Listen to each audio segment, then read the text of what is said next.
Bonjour et bienvenue. Aujourd'hui, on plonge dans une question que beaucoup de monde se pose. Est-ce qu'il faut montrer son travail, ses efforts, ou au contraire, est-ce qu'il vaut mieux tout garder pour soi jusqu'au grand final? C'est un vrai dilemme et on va essayer de décortiquer ça ensemble pour trouver une approche qui fonctionne. On commence avec cette phrase parce qu'elle parle à beaucoup de gens. Ce sentiment que, malgré toute l'énergie qu'on déploie, eh bien rien, le travail reste invisible, pas reconnu. C'est une sensation d'impuissance assez commune, et c'est justement de là qu'on va partir. Voilà, la question est posée, noir sur blanc.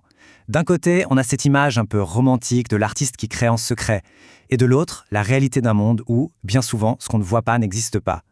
Alors c'est pas juste une histoire de goût, c'est une vraie question de stratégie. Alors, premier concept, montrer ses efforts. Attention, ça ne veut pas dire se vanter, pas du tout. C'est plutôt une démarche active. On annonce ses objectifs, on partage où on en est, même les galères. L'idée, c'est vraiment de se servir des autres comme d'un moteur pour avancer. Et puis, à l'opposé, on a l'effort caché. C'est le fameux « je ne dis rien tant que ce n'est pas terminé ». Là, la motivation, elle vient de l'intérieur. C'est la satisfaction de faire les choses bien, la curiosité. C'est un style qui mise tout sur la concentration, loin du bruit et du regard des autres pour sortir un résultat impeccable.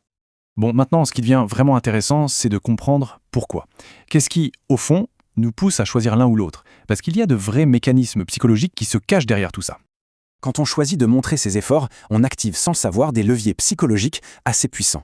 Il y a par exemple l'effet Hawthorne. Le simple fait de se sentir observé nous rend plus productifs. Il y a aussi la facilitation sociale. On est souvent meilleur en présence des autres. Et puis, quand on annonce un truc publiquement, on se sent obligé d'aller au bout pour être cohérent.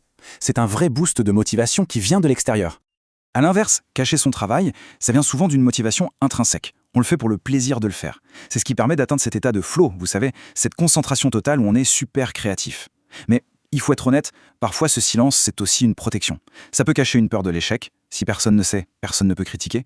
Ou même le fameux syndrome de l'imposteur, cette petite voix qui nous dit que ce qu'on fait n'est jamais assez bien pour être montré. Forcément, aucune approche n'est parfaite. Montrer son travail, ça permet d'apprendre plus vite grâce au retour, mais ça expose au jugement permanent. Cacher son jeu, ça permet un travail en profondeur, mais ça isole et on risque de faire fausse route tout seul. Et c'est pareil pour le mental. D'un côté, on combat la solitude, mais on risque le burn-out. De l'autre, on se protège du bruit extérieur, mais on peut finir par stresser dans son coin. Allez, on passe maintenant au cœur du problème pour beaucoup de gens. Ce sentiment d'être complètement bloqué. Cette impression que, quoi qu'on fasse, rien ne bouge. Qu'est-ce qu'on fait dans ces cas-là? Ce phénomène, ça a un nom en psychologie, c'est l'impuissance acquise. C'est un état où on a l'impression que le lien entre nos actions et les résultats est cassé. On finit par se convaincre que faire des efforts ne sert à rien, et ça, évidemment, ça paralyse tout.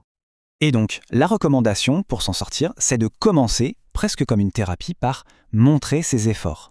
Alors pourquoi? Parce qu'il faut absolument recréer, de manière visible, ce lien entre une action et une conséquence, même si la conséquence est minuscule.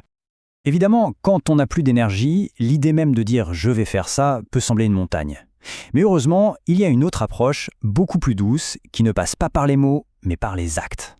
Voilà la méthode, en 3 temps. D'abord, on choisit une tâche minuscule, mais dont le résultat est physique, concret. Pas penser à, mais faire. Par exemple, laver une seule assiette. Ensuite, on le fait, et on laisse la preuve bien en vue. L'assiette propre, elle devient la preuve de l'action.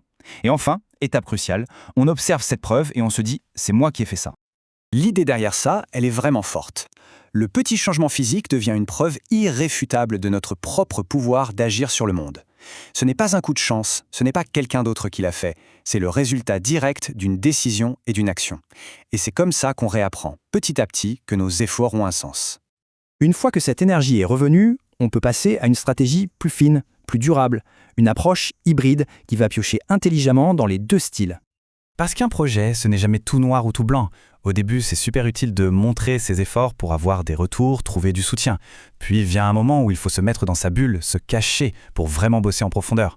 Et à la fin, hop, on revient en mode montrer pour présenter le résultat et récolter les fruits de son travail. Bien sûr, la personnalité joue un rôle là-dedans. Quelqu'un d'extraverti aura naturellement tendance à tout partager. Son défi, ça va être de s'organiser des moments de calme pour se concentrer.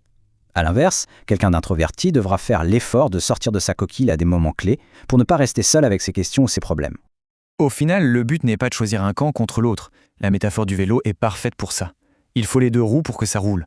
Si on en enlève une, on avance beaucoup moins bien, voire plus du tout. C'est un équilibre. Et on va finir là-dessus, parce qu'au-delà de toutes les stratégies du monde, le plus important, c'est de se réapproprier la valeur de son propre travail. Qu'on choisisse de le montrer ou de le cacher, la conviction que ce qu'on fait a de l'importance, c'est ça le vrai moteur. La question qui reste, c'est donc, quelle sera la prochaine petite preuve de changement que l'on va installer dans le monde ?